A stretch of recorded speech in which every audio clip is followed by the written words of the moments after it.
So, is Yelan really worth pulling on her rerun banner?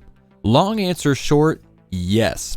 If that's all you needed, thanks for watching the video. Be sure to leave a thumbs up and subscribe on your way out. Okay, but for real, I would dare consider Yelan to be a must pull on this rerun in Genshin Impact version 3.4. One of the big reasons is because she can fit in with almost any team that you can think of. In this video, we are going to talk specifically about the current Spiral Abyss. This is the new Abyss reset that happened right here in Genshin version 3.4. Now, typically for most players, clearing floors 9 through 11 isn't a huge challenge. If you guys want a full breakdown of those floors, be sure to leave a comment and let me know. But in this video, we're going to be going over floor 12 specifically and how Yelan can fit in on either team and what kind of team comps you can use to clear this current Abyss with her easily. So probably the most used team composition for Yelan is a Vaporize team. Vape teams have dominated the meta basically since the game came out because of the plethora of super strong Pyro and Hydro characters that are readily available. A Vaporize team with Yelan is going to work well with a Pyro main DPS, some sort of an Animo user, preferably with good crowd control, and the 4-piece Viridescent Viriner artifact set to get that elemental shred going on. And then of course a healer or a shielder, something to mitigate that incoming damage. So for this current Genshin 3.4 Spiral Abyss, you're going to want the Vaporize team to go on team number 2. The reason being is mostly because the algorithm of semi and transient matrix of Overseer Network, or as we endearingly refer to him, the Triangle Boss. You're going to need Electro reactions there. If you don't have Electro, it doubles or triples the amount of time it takes to beat that boss. It's horribly annoying.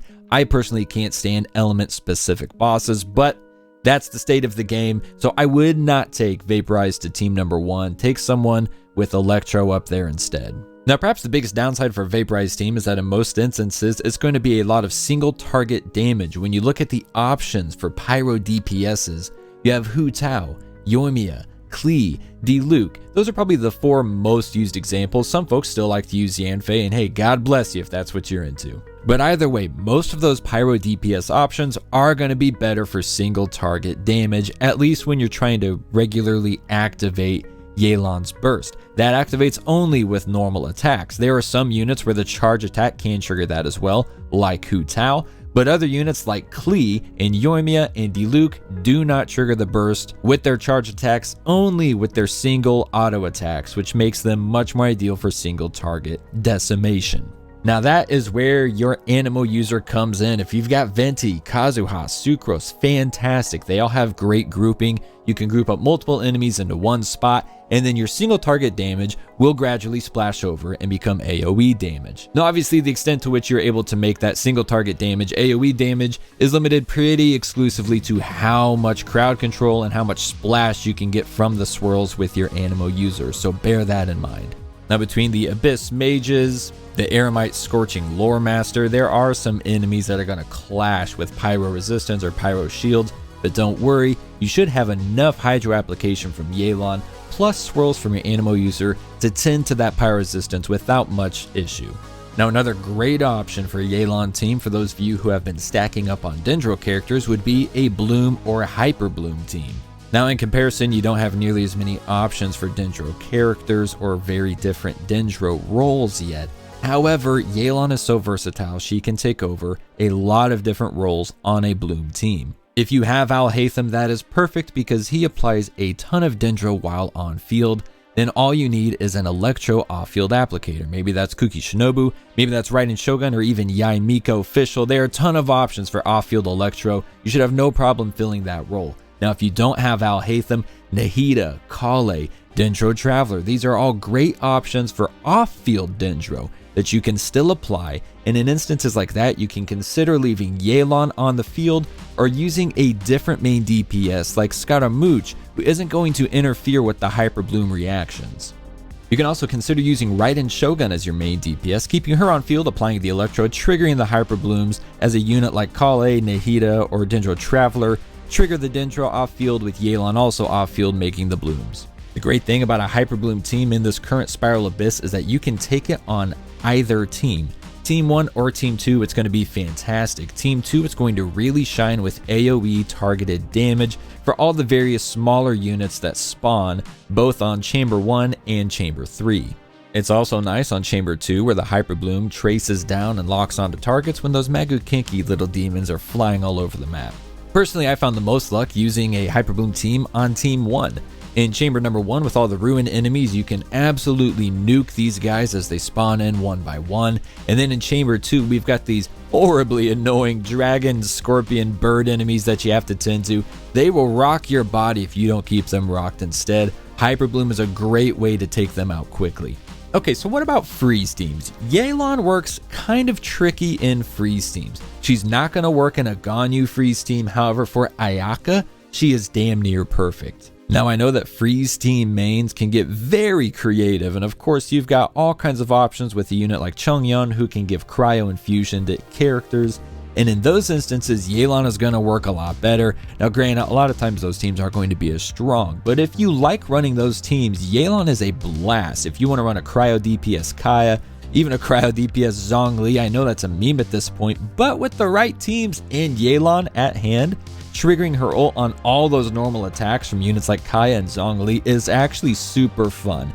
Not necessarily super effective, but fun's what matters most. The biggest problem in the current Abyss is that freeze isn't great to go all the way through on either team. It's super strong in certain chambers for certain teams, but virtually useless in other chambers for each team.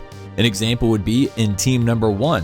For chamber number 1, freeze can affect every one of these ruined enemies, freezing them in place. If you're using an animal user to get that Viridescent Variner Elemental Shred, you can destroy these guys really fast. Again, Chamber 2, you can freeze every enemy here, including the Fire Bird and the Electric Scorpion. And that is super wonderful because both of those enemies will stun lock you to hell, and it's really nice just freezing them in their tracks and shredding them down little by little. But then we've got the triangle boss at the very end, and freeze is virtually useless against him. Now if we want to look at the second half, freeze is very good for chamber number 1. You have a lot of smaller controllable enemies. Now you are going to run into a little bit of cryo shielding from the Abyss Mage, some cryo resistance from the cryo Whopper Flower, but again, if you're applying Hydro and if you're getting lots of swirls, that's not going to be a huge issue, and the great benefits of being able to freeze your enemies and take 0 damage while bombing them is absolutely worth it. Same can be said for chamber number 3. Every enemy there is freezable. But of course, we skip chamber number 2. Why? Well, freeze is absolutely worthless against 3 Magu-Kinkys. Not only can they not be frozen, but they're also going to have resistance to the cryo. So ultimately, freeze is not that great in this current Abyss, but if you're struggling with 1 or 2 chambers in particular, freeze could ultimately be your answer to squeezing in that last star that you need to 36 star. And so now I know the final question burning in everyone's mind. What about Mono Hydro? Well, let's be honest, Mono Hydro's mostly whale bait, but lucky for you, you've got me. If you want to see a Mono Hydro playthrough featuring my triple crowned Yelan in this current Genshin 3.4 Spiral Abyss, leave a comment down below and let me know. That would be a fun video to make. Appreciate you all watching and hanging out to the end of the video. If you liked it, a thumbs up is a huge help, and of course you can subscribe. We do stream right here on YouTube, so you never have to worry about missing any of the action. I would like to know if you plan on pulling Yelan yourself. Let me know in the comments. Find me on Twitter, TikTok, and of course our Discord server. Everything's linked in the description below. Thank you so much for watching. Love the games, love yourself, and I love you. Bye! Let's see how late this goes. Oh, right there. Okay. There we go. Yeah, we didn't need any damn Hail Marys. The failed summoning ritual did not hurt anything. Easy 50-50, huh? Let's make sure we don't have anything special hidden in here like another Layla. Wouldn't that be nice?